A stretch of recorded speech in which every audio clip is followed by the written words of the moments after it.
Hello and welcome back to the breadboarding tutorial series. In the previous video, we discussed how to solder as well as soldering to a board as well as our sensor.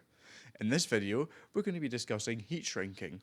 Before we begin though, we should note that heat shrinking, you're essentially using a big industrialized hairdryer. What we're doing is we're just blowing hot air onto a piece of rubber to shrink it around our wire to protect it from short circuits. When we do this, it's important that we wear heatproof gloves or gloves that can give your hands heat resistance. What happens is that when you are holding the heat shrink, if you are having to hold the tubing in place, what can happen is your fingers could get burned by the hot air coming out of the gun. We have to make sure that whenever we are heat shrinking, these gloves are worn. With all of this being said, let's move over to the video. What you can see in front of you now is the actual heat shrink itself, a small T6 sensor that I soldered earlier, a pair of scissors to cut our tube with, and the heat gun. What we're going to have to do is we have to size up our heat tube against the part that we want to put the tubing around. I'm going to start with this grey wire here. I'm just going to place the heat shrink just next to it here. I can see that I don't need too much, but it's always good to give yourself a little bit extra so it has an extra piece of the wire to latch onto when it shrinks.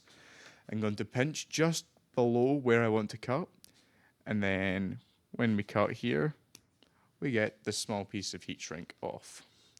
What I'm going to do next is I'm just going to slide this up the wire to put it into place, ready for shrinking. It's good to cover as much of this silver wire as you can. This will just mitigate any chance of any form of short circuit.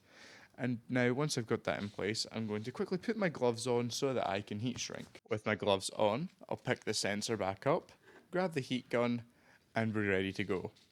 On the heat gun, we have a low setting and a high setting. We want to use the high setting, which is the bottom half of the trigger. This will give us the most hot air. So we just press it on and the heat gun begins. As you can see, whilst I'm doing this, I'm going around the sensor to get a more even shrink. And then I just move down the tubing and you can see the whole thing shrinks quite neatly around the wire. You don't want to have the heat on for too long as any extra heat could damage your sensor. As you see, we now have quite the strong heat shrunk wire. I'll cut back in just a moment once I've done heat shrinking onto the other two legs. So what I've done off camera now is you can see I have these three legs now heat shrunk quite neatly around our wire. What I've got here is a slightly wider heat shrink tube, and what I'm going to do is I'm going to put a piece of this around the three heat shrinks together just to keep them all quite neat and away. So, just as with our thinner tube, what I'm going to do is I'm going to cut this to size, line up just next to it here, and cut. We now have our piece of heat tubing that we're going to be putting around. So I'm just going to slide it over the top hand of the T6 just to put it into place.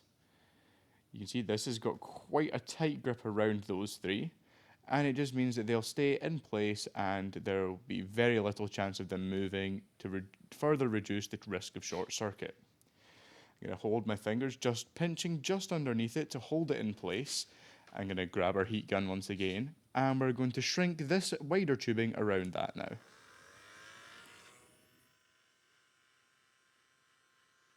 Once again, I'm going to move the sensor, just rotating it around just to get that even heat shrink. To prevent damaging the sensor, I'm going to turn it off just now, and as you can see, we've got quite a solid grip around that there.